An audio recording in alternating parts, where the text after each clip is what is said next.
কত সুন্দর শব্দ এই ভাগ্য, কিন্তু যতটা সুন্দর ঠিক ততটাই রহস্যময় এই শব্দ। কখন কি হবে কেউ জানে না। লোকে বলে যে ভাগ্যে যা লেখা আছে তার চেয়ে বেশি কিছুই পাওয়া যায় না, তার চেয়ে কমও কিছুই পাওয়া যায় না। নিয়তির যা রচনা তা কখনো মোছা যায় না। কিন্তু কেউ এইটা বোঝে না যে নিয়তি আপনার কর্মের দ্বারা বদলায়। যদি আপনি শুভ চিন্তা করেন, শুভ কর্ম করেন, তাহলে নিয়তি আপনার সাথে খারাপ কিছু হতেই দেবে না। কখনো আকাশে পাখিদের দেখুন, তারা কখনো ভাগ্যের উপর নির্ভরশীল হয় না। যতই ঝড় আসুক, যতই তীব্র হাওয়া দিক, ঘুরতে থাকে, একটা জিনিস জড়ো করে নিজের সৌভাগ্য, নিজের বাসা নিজেই তৈরি করে। নিজের সন্তানের জন্ম দেয়, তাকে লালন পালন করে, নিজেই তাকে উড়তে শেখায়, কখনোই ভাগ্যের উপরে নির্ভরশীল হয় না সে। এই বিষয়টা আমাদেরও শিখতে হবে। তাই মনে রাখবেন, আপনার ভাগ্য নিয়তির লিখন নয়। আপনার ভাগ্য তাই যেটা আপনি দিনের পর দিন আপনি নিজেই লেখেন। কিছু নিজে পরিশ্রম করে, কিছু নিজের ভাবনার জোরে। রাধা রাধা। ভাগ্য আর কর্ম, এই দুই এমন শব্দ যাকে ঘিরে সমগ্র সংসার।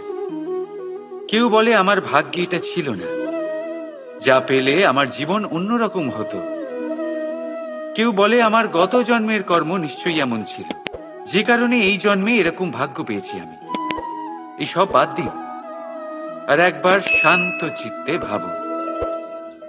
আপনি বুঝতে পারবেন যে ভাগ্য আর কর্ম এই দুই এই জন্মের।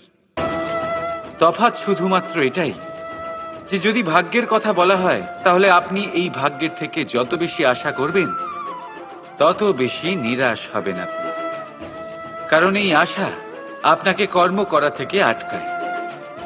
যদি কথা বলা হয় কর্মের, তাহলে নিজের কর্মের প্রতি যত বিশ্বাস রাখবেন তত বেশি সফলতা আপনার কাছে আসবে। তাই একটা কথা মনে রাখবেন, ভাগ্য আপনার কর্ম নির্ধারণ করে না, কিন্তু আপনার কর্ম আপনার ভাগ্যকে অবশ্যই নির্ধারণ করে। রাধা রাধা। এই সংসারে আলোর উৎস কি? সূর্য। এই সংসারে মিষ্টি জলের উৎস কি? নদী। এই সংসারে উচ্চতার প্রতীক কি হয়? হিমালয় পর্বত। আমরাও জীবনে এরকমই হতে চাই, সূর্যের মতো তেজস্বী হতে চাই, নদীর মতো পূজনীয় হতে চাই, হিমালয় পর্বতের মতো উচ্চতা লাভ করতে চাই। সব ঠিক আছে, কিন্তু তার জন্য আমরা কাজ কি করি? যদি এরকম আমরা হতে চাই, তাহলে সবার আগে সূর্যের মতো নিজেকে উজ্জ্বল করুন। সূর্যের সব থেকে বেশি আলো নিজের অন্তরে থাকে। নদীর মতো নিজের পথ নিজেই তৈরি করুন। পাথরের সাথে ধাক্কা খাওয়ার পরেও থেমে না যাওয়া শিখুন। হিমালয় পর্বতের মতো উচ্চতা লাভ করতে হলে সেটার মতো অটল থাকতে শিখুন। একটা কথা অবশ্যই মনে রাখবেন, নিজেকে জ্বালাবেন, তবেই সংসারকে আলোকিত করতে পারবেন। রাধা রাধা। বন্ধু আর শত্রু, প্রত্যেকের জীবনের একটা বড় অংশ এর উপরে নির্ভরশীল হয়ে থাকে। আপনার জীবনের সফলতা আর অসফলতাও এর উপরে নির্ভরশীল। কিন্তু এই বন্ধু এবং শত্রুদের খুঁজে পাওয়ার জন্য আপনাদের বাইরে যাওয়ার প্রয়োজন নেই, কারণ এরা স্বয়ং আপনার ভেতরেই আছে। আপনি যদি বিনম্র থাকেন, যদি আপনি নিরন্তর প্রয়াস করতে পারেন, তাহলে আপনার কোনো বন্ধুর প্রয়োজন নেই। যদি আপনার মধ্যে অহংকার থাকে, যদি প্রতি কথায় আপনার মধ্যে ক্রোধ উৎপন্ন হয়, তাহলে আপনার শত্রুর কোনো প্রয়োজনই নেই। নিজের অন্তরের এই বন্ধু ও শত্রুকে চিনুন, আর আমার সাথে ভালোবেসে বলুন, রাধা রাধা। একে চিনতে পারলেন? একে কুঠার বলা হয়। আপনারা জীবনে কোথাও না কোথাও কোনো না কোনো রূপে এটা দেখেই থাকবেন। একটা ব্যাপার নিশ্চিত, এই কুঠার ছাড়া কোনো বৃক্ষকে কাটতে পারা সরল নয়। এবার আপনি কখনো এটা ভেবেছেন, এই কুঠার, এর এই অংশ, এর মুখটাই যদি না থাকে তাহলে কি হবে? এ শুধুমাত্র কোনো বৃক্ষই নয়, তার কোনো ডালও কাটতে সক্ষম হবে না। এবারে ভাবুন, এই শুকনো কাঠের হাতল এ আমরা কোত্থেকে পেলাম? কোনো এক বৃক্ষ থেকেই। সেই ডাল যাকে কেটে ফেলা হয়েছিল এক বৃক্ষকে কাটার জন্য, এই ডালই শস্ত্ররূপে প্রস্তুত। আমাদের জীবনে আমাদের প্রিয়জন, আমাদের আপনজন যখন সময় কখনো কখনো তাদের সঙ্গ না দেয়, যদি তারা দৈন্য দশায় থাকেন, তাহলে তাদের সঙ্গ কখনো ছাড়বেন না। ওনাদের প্রয়োজন শুধুমাত্র মনোবল। তা তাদের দিন। তাদের সাহায্য করা আপনার কর্তব্য। হয়তো তাদের সাথে থেকে আপনার কোনো লাভ হবে না, কিন্তু তাদের দূরে থাকাতে আপনার ক্ষতি অবশ্যই হতে পারে। সর্বদা সাহায্য করুন। সঠিক সময় আসলে তা আপনার সহায়ক অবশ্যই হবে। রাধা রাধা। আমাদের মধ্যে বেশিরভাগ মানুষেরই এই অভিযোগ থাকে যে মানুষ তখনই আমাদের স্মরণ করেন যখন সেই সময় আসে যখন আমাদেরকে প্রয়োজন হয়, যখন কোনো কাজ থাকে। যখনই এই সময় পেরিয়ে যায়, তাদের কার্যসিদ্ধি হয়ে যায়, তারা আমাদের থেকে দূরে চলে যান, ভুলে যান আমাদের। এবার এই বিষয়ে ভেবে খারাপ অবশ্যই লাগে। এই পরিস্থিতিকেই অন্য এক দৃষ্টিভঙ্গি দিয়ে দেখার চেষ্টা করুন। মনে রাখবেন, মানুষ প্রদীপের সন্ধান তখনই করেন যখন তার জীবনে অন্ধকার থাকে। আপনি প্রসন্ন হয়ে উঠুন, কারণ আপনার কাছে সেই সুযোগ আছে যে কারোর জীবনে প্রকাশের কিরণ আনতে পারছেন, কাউকে সঠিক পথ দেখাতে পারছেন, কারোর সহযোগিতা করতে পারছেন, এই পুণ্য অর্জন করতে পারছেন। কারোর থেকে কোনো আশা রাখার দরকার নেই। যার আপনাকে যতটা প্রয়োজন তাকে ততটাই সাহায্য করুন, ততটাই সবাইকে প্রেম বিতরণ করুন। আর এই প্রেমের ভাব নিয়েই আমার সাথে বলুন, রাধা রাধা। এটা সেই নৌকার প্রতিরূপ যা আমাদের নদী পার করায়। এবার বিষয়টা একটু ভেবে দেখুন। সেই বিশাল নৌকা যা আমাদের নদী পার করায়, সেটার নির্মাণ নদীতে নয়, ডাঙায় হয়।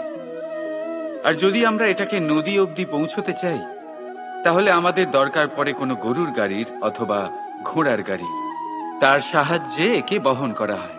এবার পথে যদি কোনো জলধারা আসে, কোনো নদী আসে, আর সেটাকে পার করতে হয়, তাহলে তখন সেই নৌকার ওপরে গাড়ি রাখা হয়, তারপর তাকে পার করা হয়। অর্থাৎ এই যাত্রা দুজনের সংযোগ ছাড়া সম্পূর্ণ হতেই পারবে না। সেই জন্যই এই প্রবাদ আছে, কখনো নৌকা তো কখনো গাড়ি। আমাদের সম্পর্কের মধ্যে অতি আবশ্যক, আমাদের সম্পর্কের মধ্যে অত্যন্ত গুরুত্বপূর্ণ হলো সংযোগ। সবসময় একসাথে চলা, সংযোগ স্থাপন করা। সবসময় সুখী থাকবেন। রাধা রাধা। মানুষের স্বভাব হলো যে সে সবসময় নিজে বলতে চায়, কারুর কথা শুনতে চায় না। কিন্তু তার এই স্বভাব তাকে এক বিশাল বড় জ্ঞানের থেকে দূরে সরিয়ে রাখে, সামনের মানুষের ব্যক্তিত্বের জ্ঞানের থেকে দূরে। তাই যদি আপনি কাউকে চিনতে চান, কাউকে বুঝতে চান, তাকে থামাবেন না, শুধু বলতে দিন। কারণ একজন ব্যক্তির ব্যক্তিত্ব লুকিয়ে থাকে তার কথার মধ্যে, আর তার আসল পরিচয় লুকিয়ে থাকে তার শব্দের পেছনে। বলতে দিন, আস্তে আস্তে আপনি সব বুঝতে পারবেন। এটাই তফাৎ হলো একজন সাধারণ মানব আর একজন মহামানবের মধ্যে। এক যে কাউকে বলতে দেয় না, আর এক যে সবার কথা শুনে। তাহলে সিদ্ধান্ত আপনার। আপনি কি সাধারণ হতে চান না অসাধারণ? কারণ এই ভবিষ্যৎ আপনার। রাধা রাধা। ধৈর্য। এই ধৈর্য কি কোনো গুণ, কোনো অনুভূতি, কোনো দৃষ্টিভঙ্গি? আমার জন্য ধৈর্য এক বাহন। আপনি হয়তো ভাবছেন এই কেমন বাহন? বাহন তো ঘোড়া হতে পারে, হাতি হতে পারে, উটও হতে পারে, কিন্তু ধৈর্যকে বাহন বানানো মানে? চলুন আপনাকে একটা কথা বোঝাই। পৃথিবীতে এমন কোনো বাহন নেই যে তার আরোহীকে আছড়ে ফেলেনি। সেটা উট হোক বা হাতি হোক বা ঘোড়া হোক, চলতে চলতে কখনো নড়বড় করেই বসে। তারপর সেই আরোহী পড়ে কারোর পায়, তারপর পড়ে তার নিজের নজরে। কিন্তু ধৈর্যরূপী বাহন কখনো কাউকে ফেলে না, কখনো না। না সেই আরোহী কারোর পায়ে পড়ে, আর না তো নিজের নজরে। কারণ ধৈর্য আপনাকে বিবেক প্রদান করে, বিবেক আপনাকে পরিকল্পনায় সাহায্য করে, আর পরিকল্পনা প্রদান করে আপনাকে শক্তি, আপনার লক্ষ্যের দিকে অগ্রসর হওয়া। বুঝলেন? ধৈর্যকে সঙ্গে রাখুন, নিজেকে আরো ধৈর্যশীল করে তুলুন। এই ধৈর্যের সাহায্যে আরোহণ করে দেখুন কিভাবে এই বাহন আপনাকে আপনার গন্তব্যে পৌঁছে দেবে। রাধা রাধা। পুস্তক। পুস্তক থেকে আমরা কি না শিখতে পারি? জ্ঞান হোক, বিজ্ঞান হোক, ইতিহাস হোক, সব শিখতে পারি। কথায় আছে, একটা ভালো পুস্তক, একটা ভালো গ্রন্থ পাওয়া তা 100 ভালো বন্ধু পাওয়ার সমান। কিন্তু যদি একটা ভালো বন্ধু পাওয়া যায়, তাহলে তা গোটা গ্রন্থাগারের সমতুল্য। সে আপনাকে কর্মের বিষয়ে জ্ঞান দেয়, সাফল্যের রসায়ন শিক্ষা দেয়। সে আপনাকে ইতিহাসে অমর করে রাখবে।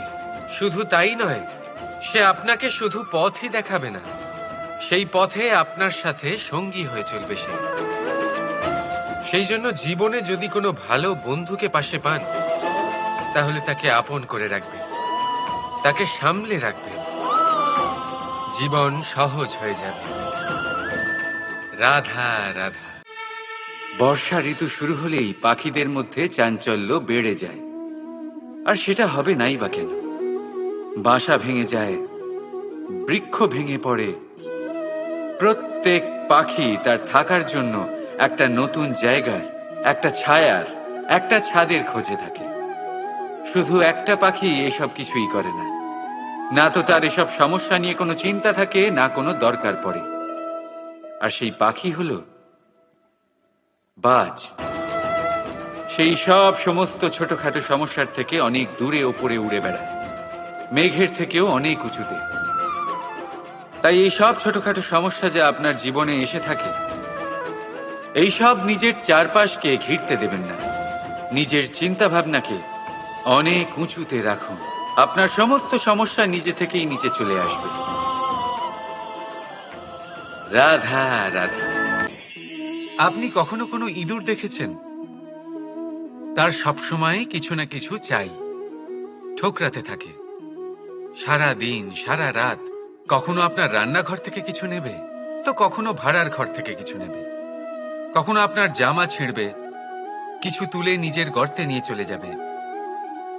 কিন্তু আপনি দেখুন, সে কখনোই সন্তুষ্ট হয় না, ওর পেট কখনোই ভরে না। ঠিক তারই বিপরীত হলো নদী। কারোর থেকে কিছুই নেয় না, শুধুই দান করে। নিজের জল এই প্রকৃতিকে বিলিয়ে দেয়, এই ধরাকে ভিজিয়ে বয়ে চলে, এই প্রকৃতিকে একটা নতুন জন্ম দেয়। আর এই নদী যে সব সময় শুধুমাত্র দান করে, আপনি দেখবেন এই নদী কখনোই খালি হয়ে যায় না। এটা থেকে আপনি কি শিখলেন?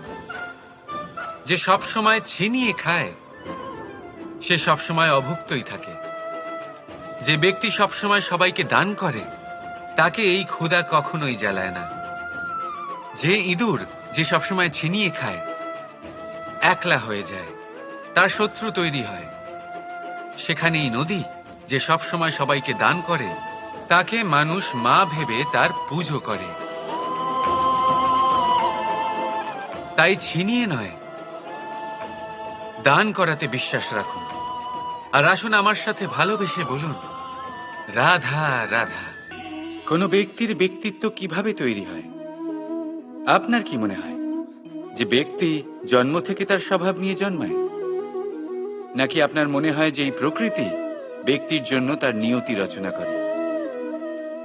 না, এরকম একেবারেই হয় না। আমি আপনাকে বোঝাচ্ছি। যখনই বৃষ্টি পড়ে কোনো বিন্দুর দিকে দেখবেন। এবার এই বিন্দু যেখানে পড়ছে তার উপরে নির্ভর করছে তারপর কি হবে। যদি এই বিন্দু পড়ে কোনো ক্ষেতের ওপরে, তাহলে কোনো নতুন ফসলের জন্ম দেবে। যদি সে গরম কড়াইতে পড়ে, তাহলে বাষ্পীত হবে। যদি সে কোনো সাপের মুখের ভেতরে পড়ে, তাহলে বিষ তৈরি হবে। ঝিনুকের ভেতরে পড়লে মুক্ত তৈরি হবে।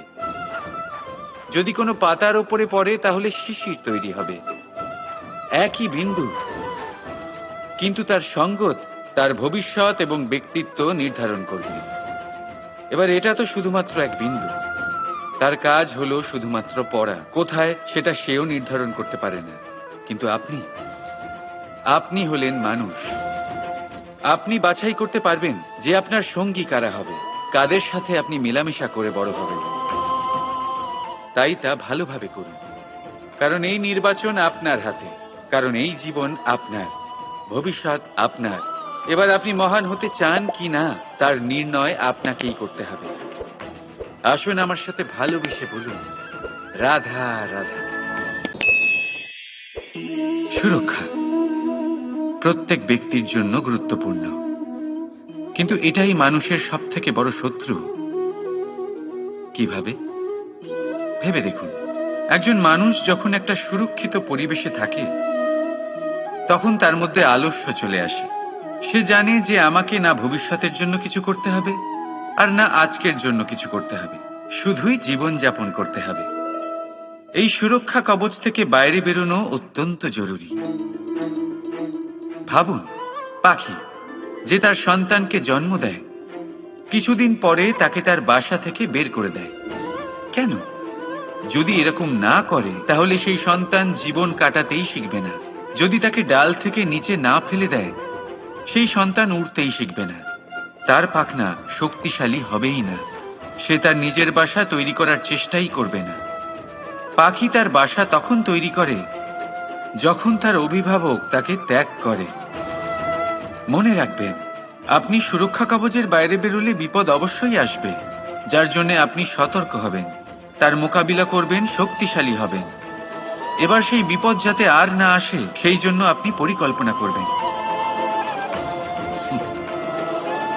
তাই যদি আপনি নিজের বিকাশ চান, তাহলে যখনই আপনার মনে হবে যে আপনি একটা সুরক্ষিত পরিবেশে রয়েছেন, সুরক্ষিত কবচের মধ্যে রয়েছেন, তখন সেখান থেকে বাইরে বেরোন। সেখানেই পাবেন আপনার বিকাশ। রাধা রাধা। এই উই ধরা গাছের গুড়ি দেখতে পাচ্ছেন আপনারা? কোনো এক সময় এটা একটা সুগঠিত কাণ্ড ছিল। কোনো একদিন এক সুদূর বন থেকে একটি উই পোকা এখানে আসে, এতে বাসা বানায়। এই গাছের গুড়ি তখন কোনো প্রতিবাদ করেনি। তারপর দেখতে দেখতে সময়ের সাথে আরো উই এখানে জমাট বাঁধে, আর ক্রমাগত তাদের সংখ্যা বাড়তে থাকে। আর দেখতে দেখতেই এই কাঠের গুঁড়ি আর প্রতিবাদ করার মতো অবস্থাতেই থাকে না, নিজেই এক শুকনো কাঠে পরিণত হয়। কিছু বুঝতে পারলেন? অসৎ সঙ্গ, অসৎ অভ্যাস সময় থাকতে থাকতে বন্ধ করে দিন। আর যদি এরম না হয়, এ আপনার জীবন চক্র স্তব্ধ করে দেবে। রাধা রাধা। এই পাত্র দেখছেন আপনারা? কি সুন্দর এটা! জলকে শীতল রাখে আর ঘরকে সুন্দর। এবারে ভাবুন,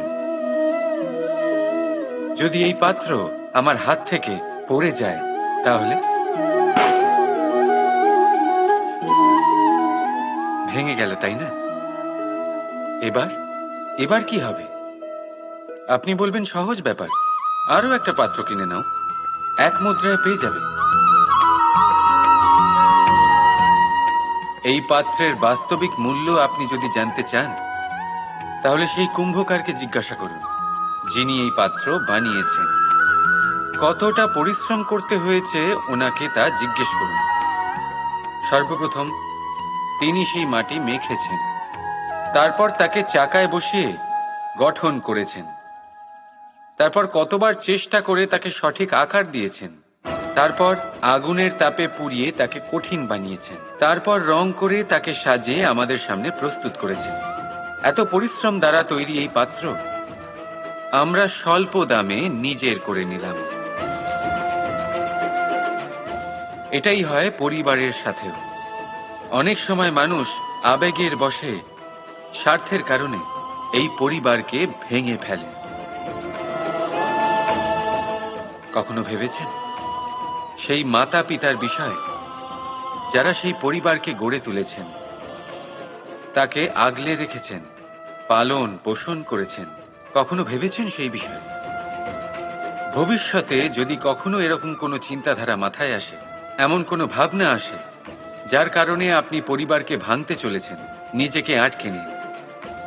নিজেকে মনে করান সেই মাতা পিতার বিষয়ে, ওনাদের পরিশ্রমের বিষয়, ওনাদের ধৈর্যের বিষয়, তাদের প্রেমের বিষয়। আপনার আশা আবেগ, আপনার স্বার্থসিদ্ধি, এই সব কিছু তার সামনে খুবই ছোট মনে হবে। রাধা রাধা।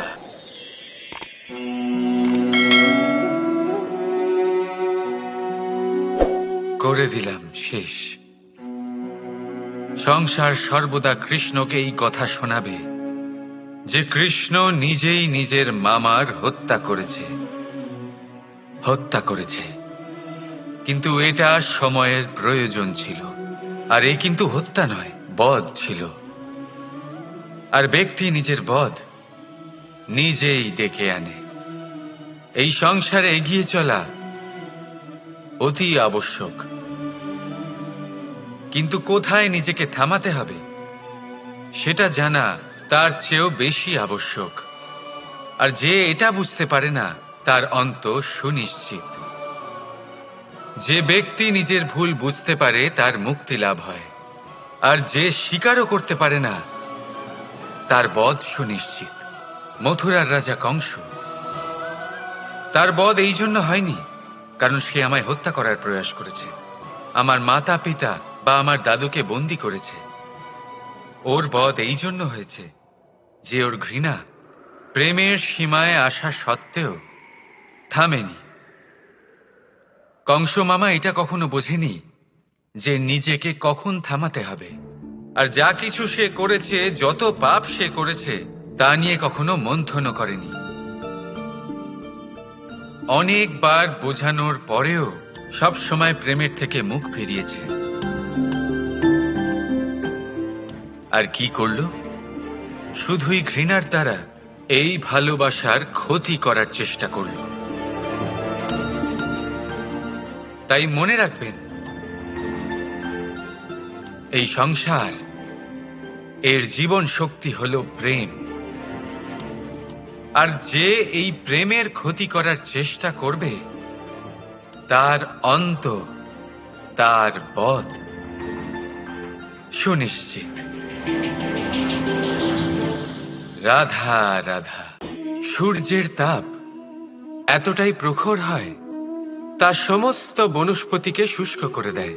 পুকুর হোক, নদী হোক, সরোবর হোক, সমস্ত শুষ্ক হয়ে যায়। কিন্তু আপনি কখনো শুনেছেন সূর্যের তাপে সমুদ্র শুকিয়ে গেছে? এমন কখনোই হয় না। আর এর পেছনেই লুকিয়ে রয়েছে এক অমূল্য জীবনের শিক্ষা। সমুদ্রের মতো নিজেকে ধৈর্যশীল করে তুললে, নিজেকে সংযমী করে তুললে, সূর্যের তাপ আপনার কোনো ক্ষতি করতে পারবে না। আপনার অন্তর থেকে সেই তাপ বাষ্পায়িত হয়ে মেঘ তৈরি হয়ে সূর্যকে ঢেকে দেবে। আর তারপর হবে শুধু সাফল্যের বৃষ্টি। তাহলে আসুন আর আমার সাথে ধৈর্যের সাথে বলুন, রাধা রাধা। মানুষ অসুস্থ কেন হন? শারীরিক দুর্বলতার কারণে? না, মানুষ অসুস্থ হন তার মানসিকতার কারণে, তার বিবেকের কারণে, তার কর্মের কারণে, তার ক্রোধের কারণে। আর যখন কেউ সুস্থ হন, ঠিক হয়ে যান, তার মানে এটা নয় যে শুধু ওষুধের জন্য তিনি সুস্থ হয়েছেন। না, এটা কারোর তার প্রতি প্রেমের প্রভাব, বিশ্বাসের প্রভাব, সম্বলের প্রভাব। শুধুমাত্র ওষুধ দিয়ে কিছুই হয় না। যদি মনে প্রেম থাকে, বিবেক থাকে, বিশ্বাস থাকে, সম্বল থাকে, তবেই সেই ওষুধ কাজ করতে পারে। তাই মনে রাখবেন, এই জীবন হলো অত্যন্ত ছোট। মনে প্রেম ভাব রাখুন, মিত্রতা করুন, শত্রুতা নয়। ভালোবাসুন, বিদ্বেষ নয়। আর এই ভালোবাসার সাথেই বলুন, রাধা রাধা। মানুষ জীবনে সব সময় চিন্তা করে, ভাবতে থাকে যে তার জীবনে কতই না সমস্যা। তারপরে নিজের আশেপাশে দেখে আর ভাবে যে সবাই কত প্রসন্ন, শুধু আমার জীবনেই সমস্যা আছে। কিন্তু বিষয়টা তা নয়। শুধু প্রত্যেক ব্যক্তিরই নয়, প্রত্যেক প্রাণীরও জীবনে সমস্যা আছে। এবার মানুষ একটা পাখিকে দেখে এটাই ভাবে যে এদের জীবন কতটা সহজ। কোনো দেশেরই সীমারেখা এদের ওপর লাগু হয় না। কোথায় থাকবে সেই নিয়েও কোনো ভাবনা নেই। কত শান্তির জীবন এদের। তারপর সে একটা পিঁপড়েকে দেখে আর এটা ভাবে, কি অসাধারণ, এদের তো সারা জীবনই মাটির উপরেই অতিবাহিত হয়, খাবারটাও মাটিতেই পেয়ে যায়। কি শান্তির জীবন এদের। কিন্তু যখন কোনো ঝড় আসে, তখন সবার আগে সেই পাখির বাসাটাই ঝড়ে ভেঙে যায়। এই পাখি যে শাখাতেই গিয়ে বসে পড়ুক, তাদের উপর সবসময় সংকট থাকে যে ওপর থেকে কোনো বড় পাখি এসে তাদের উপর প্রহার না করে, তারা নিজেদের প্রাণ না হারায়। আর যদি কথা বলি পিঁপড়েকে নিয়ে, এদের উপর সবসময় সংকট থাকে যে কোনোভাবে বাতাস বা জল এদের ভাসিয়ে না নিয়ে যায়, কোনো প্রাণী ওকে পা দিয়ে পিষে না দেয়, এই পিঁপড়ে পিষ্ট হয়ে না মারা যায়। দেখুন, সমস্যা প্রত্যেকের জীবনে রয়েছে আর এই সমস্যা আসতেই থাকবে। এর অর্থ এটা নয় যে এই সমস্যার সম্মুখীনই হওয়া যায় না, এর সমাধানও সম্ভব নয়। প্রত্যেক সমস্যার সমাধান অবশ্যই আছে, শুধু শান্ত মনে সেটা খুঁজে বের করতে হবে। তাহলে সেটাই করুন। প্রত্যেক সমস্যার সমাধান করতে থাকুন। যত সমাধান করবেন, জীবন আনন্দময় হয়ে উঠবে। যদি সমাধান না করেন, তাহলে আজীবন দুঃখই পেতে থাকবেন। আসুন আমার সাথে ভালোবেসে বলুন, রাধা রাধা। কর্ম, ধর্ম আর কর্তব্য, এই তিনটি একে অপরের সাথে জড়িত। আর অনেক সময় এই তিনটি পালন করতে করতে আমাদের সেই ব্যক্তির সামনে গিয়ে দাঁড়াতে হয়, তার বিরুদ্ধেই যেতে হয়, যাকে আমরা সব থেকে বেশি ভালোবাসি। কিন্তু সেইখানে এই যুদ্ধ কোনো ব্যক্তিগত যুদ্ধ থাকে না। এ হলো কর্ম, ধর্ম আর কর্তব্যের যুদ্ধ। এটা সরল নয়, অত্যন্ত কঠিন হয় তার সম্মুখীন হওয়া যাকে আমরা সব থেকে বেশি সম্মান করি। কিন্তু আমাদের তো আমাদের ধর্মের পথে চলতেই হবে, কারণ আমরা কর্মবদ্ধ, কর্তব্যবদ্ধ, আর এটাই করা উচিত। শুধু এটুকু মনে রাখবেন, যদি আপনার উদ্দেশ্য শুভ হয়, আপনার ভাবনা শুভ হয়, আপনি যদি কর্ম, ধর্ম আর কর্তব্যের পথে অগ্রসর হন, তাহলে এই প্রক্রিয়াতে যদি আপনাকে আপনার আরাধ্যেরও সামনে দাঁড়াতে হয়, তাহলেও আপনার কোনো ক্ষতি হবে না। তাহলে আসুন আর আমার সাথে ভালোবেসে বলুন, রাধা রাধা। সাথী, সাথী এই শব্দটির ব্যাখ্যা কে কিভাবে করে? মিত্র, সখা, বন্ধু। কিন্তু অর্থ একটাই, তিনি যিনি আপনার সঙ্গী হন আর তিনি যার সাথী আপনি হন। এবার সব থেকে বড় প্রশ্ন হলো এটাই যে তিনি কে হতে পারেন যাকে আপনি আপনার সাথী বলে মেনে নিতে পারেন, নিজের সখা, নিজের মিত্র, নিজের বন্ধু মেনে নিতে পারেন। আপনার সাথী হলেন তিনি যিনি দুঃখের সময় আপনার পাশে থাকবেন। আপনার হাত ধরে থাকবেন। আপনার সাথী হলেন তিনি, যার হাত আপনি নিজের সুখের দিনে ধরে থাকবেন। সেই সাথীরই হাত ধরুন, যিনি দুঃখে সবসময় আপনাকে সাহায্য করার জন্য তৎপর হয়ে থাকেন, আপনার পাশে থাকেন, আর যাকে সুখের দিনে আপনি আপনার সাথে রাখতে পারেন। আর যখন আপনার সাথে আপনার এই সাথী থাকবে, তখন আপনি এটা বুঝবেন যে যখন জীবনে দুঃখ আসে, তখন এই দুঃখ কমে যায়, সবার মধ্যে ভাগ হয়ে যায়। আর যদি তখন সুখ আসে, তাহলে সেটা সবার উপস্থিতিতে আরো বেড়ে যায়। এটাই হলো প্রেম, এটাই হলো ভালোবাসা, এটাই হলো সঙ্গ। যেমন সম্পর্ক আমার আর রাধার মাঝে। তাহলে আসুন আর আমার সাথে ভালোবেসে বলুন, রাধা রাধা। মানুষ এক অত্যন্ত বিচিত্র প্রাণী। পরিকল্পনা করে, ষড়যন্ত্র করে, প্রচেষ্টা করে, কাউকে পরাজিত করার চেষ্টাও করে। সাপকে একটা দড়ি মনে করে হাতে চেপে ধরার চেষ্টা করে, কিন্তু একটা কথা বুঝতেই পারে না, সময়ের এই সাপ, এটা হাতে চেপে ধরাই যায় না। আর আপনি যা করবেন তা আবার ফিরে আসবে আপনারই সামনে। দেখুন, এতে কিছুই যায় আসে না যে আপনি কুম্ভকারের পুত্র নাকি কৃষ্ণের পুত্র। যদি আপনি অনুচিত কর্ম করেন, তাহলে আপনার সাথেও অনুচিতই হবে। অশুভ কর্ম করলে আপনার সাথেও অশুভই হবে। কুরু বংশ অত্যন্ত মহান বংশ ছিল। এই কুরু বংশ কি হলো তার সাথে? একটা গোটা বংশ বয়ে গেল, কারণ ওনাদের উদ্দেশ্য অশুভ ছিল। অন্যদিকে 5 জন বনবাসী পাণ্ডব মহাভারত বিজয়ী হলেন, কারণ তাদের উদ্দেশ্য শুভ ছিল। তাই মনে রাখবেন, শুভ অগ্নি প্রজ্বলিত করবেন, শুভ তাপ সঞ্চার হবে। অশুভ অগ্নি প্রজ্বলিত করবেন, নরকেই জ্বলতে হবে। তাহলে আসুন আর আমার সাথে ভালোবেসে বলুন, রাধা রাধা। জীবনে এমন কিছু কাজ রয়েছে যা আপনাকে একাই করতে হয়, আর এমন কিছু কাজ রয়েছে যা আপনাকে একসাথে মিলে করতে হয়, একজোট হয়ে, সঙ্গবদ্ধ হয়ে। এবার সঙ্গবদ্ধ বলতে কি বোঝাতে চাইছি? আমি তাদের কথা বলছি না যারা বাস্তবিকভাবে একে অপরের সাথে কাজ করেন। আমি তাদের কথা বলছি যারা একে অপরের থেকে দূরে থেকেও একে অপরকে বিশ্বাস করেন। আমি আগেও বলেছিলাম, সমস্ত বিশ্বের আশা বিশ্বাসেই বসবাস করে, তাই না? তাই যেখানে সমস্ত বিশ্ব আছে, সমস্ত সংসার আছে, সেইখানেই বিশ্বাস রয়েছে। তাই আপনার আশেপাশে এমন দল সঙ্গবদ্ধ করুন যাদের আপনার উপর বিশ্বাস আছে আর যাদেরকে আপনি বিশ্বাস করতে পারেন। তাহলে আসুন আর আমার সাথে ভালোবেসে বলুন, রাধা রাধা। আমরা যে মানুষকে চাই, যাকে আমরা ভালোবাসি, তাকে একটা উপহার অবশ্যই দিতে চাই। এমন এক উপহার যা ওনার ভালো লাগবে, যা শ্রেষ্ঠ হবে, অতি প্রিয় হবে, বহুমূল্য হবে, বা বলতে পারেন মূল্যবান হবে।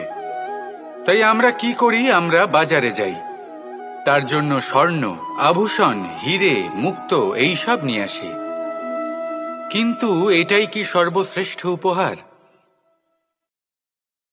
কখনোই নয়। সর্বশ্রেষ্ঠ উপহার হলো স্বাধীনতা, তাকে নিজের মনের মতো বাঁচার স্বাধীনতা। যদি আপনি কাউকে স্বাধীনতা না দিতে পারেন, তাহলে সে কোথাও না কোথাও বন্দী হয়ে যায়, তার বিকাশ কোথাও না কোথাও আটকে যায়। কিন্তু যদি আপনি কাউকে স্বাধীনতা দিতে পারেন, তাহলে আপনি দেখবেন ও সমস্ত সংসারকে, এই জীবনকে নিজের দৃষ্টিভঙ্গি দিয়ে দেখবে, বুঝবে যে কোনটা হলো উচিত আর কোনটা হলো অনুচিত। আর এটাই হলো সর্বশ্রেষ্ঠ। আর এবার যদি কাউকে স্বাধীনতার মাধ্যমে এত বড় একটা শক্তি দিতে পারেন, তাহলে আপনি আমাকে বলুন, এর থেকে বড় উপহার আর কি হতে পারে?